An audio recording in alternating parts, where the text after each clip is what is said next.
بسم اللہ الرحمن الرحیم۔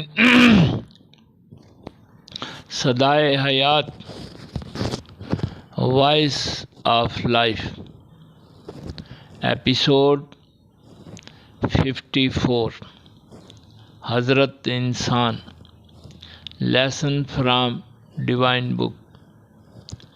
نفس کی ماہیت کو سمجھنے کے لیے ہوا کی مثال کو مد نظر رکھا جائے تو بات سمجھ میں آ سکتی ہے۔ ہوا ایک غیر مرئی قوت ہے۔ ہوا کی قوت سے بستیاں اجڑ جاتی ہیں۔ ہوا کی قوت سے سمندروں میں طوفان برپا ہوتے ہیں۔ ہوا کی قوت سے پانی سے بھرے ہوئے بادل ایک جگہ سے دوسری جگہ منتقل ہوتے رہتے ہیں۔ ہوا کی وجہ سے مختلف علاقوں کے موسموں میں تبدیلی واقع ہوتی ہے، اور خود انسانی زندگی کے لیے ہوا کتنی ضروری ہے انسان کو خود اچھی طرح علم ہے۔ لیکن دلچسپ بات یہی ہے کہ اتنی اہم، ضروری اور طاقتور چیز ہمیں نظر نہیں آتی۔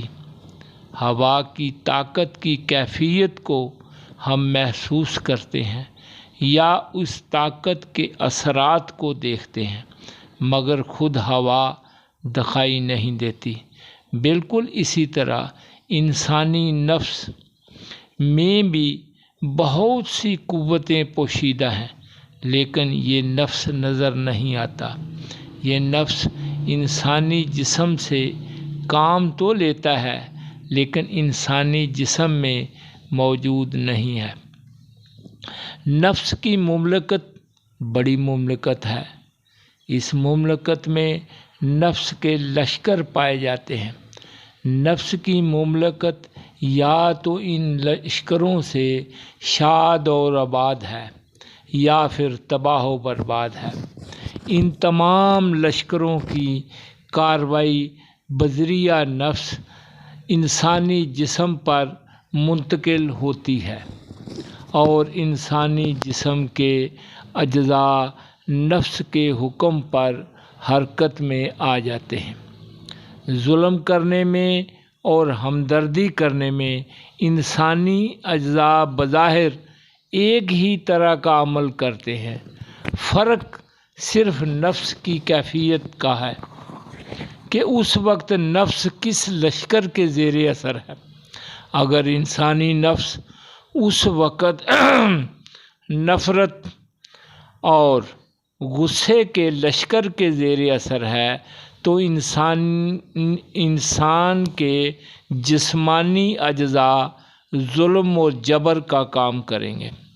اگر نفس کی کیفیت احسان اور ہمدردی کے لشکروں کے زیر اثر ہے تو انسانی جسم کے اجزاء دوسرے کے لیے ہمدردی اور بھلائی کا کام کریں گے۔ نفس کی بادشاہت میں ہر قسم کے لشکر مصروف عمل ہیں۔ نفس کے پاس خیر کے لشکر بھی ہیں اور شر کے لشکر بھی ہیں۔ نفس کو یہ آزادی دی گئی ہے کہ وہ ان لشکروں کو اپنی مرضی کے مطابق کس طرح عمل میں لاتا ہے۔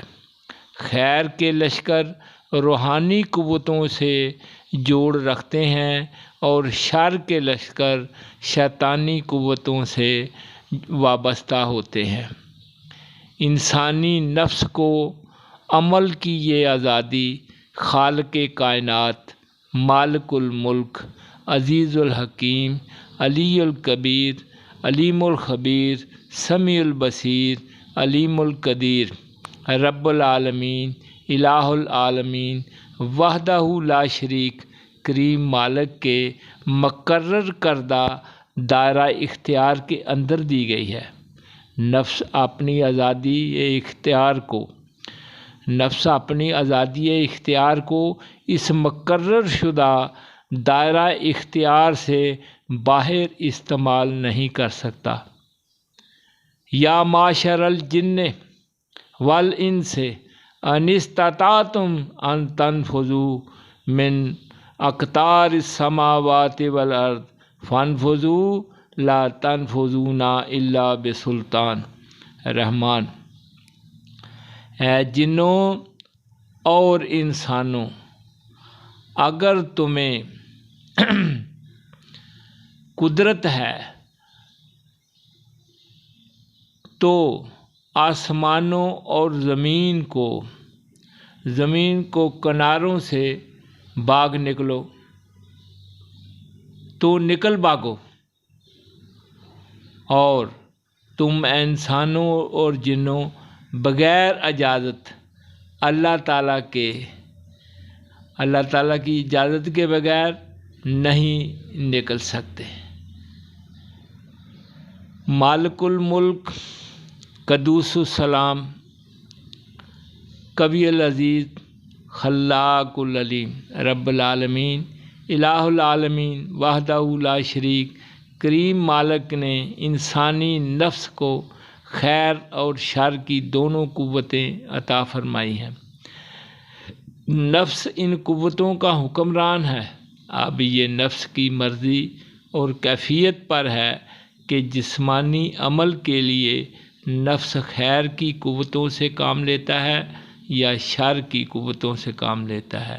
حکمران نفس کے دربار میں 2 وزیر بیٹھے ہوئے ہیں۔ ان دونوں وزیروں کے مشورے اور اثر سے نفس اپنی کیفیت تبدیل کرتا ہے۔ شر کی قوتوں کا وزیر شیطان ہے اور خیر کی قوتوں یا لشکروں کا وزیر عقل ہے۔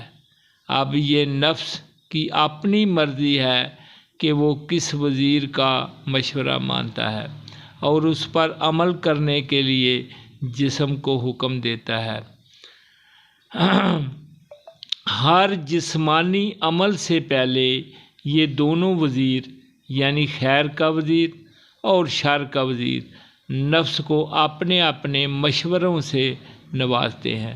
اے بندے یاد رکھ، عقل والا وزیر روحانی قوتوں سے ہدایات حاصل کرتا ہے، اس لیے وہ نفس کو اچھائی اور بلائی کے کام کرنے کا مشورہ دیتا ہے۔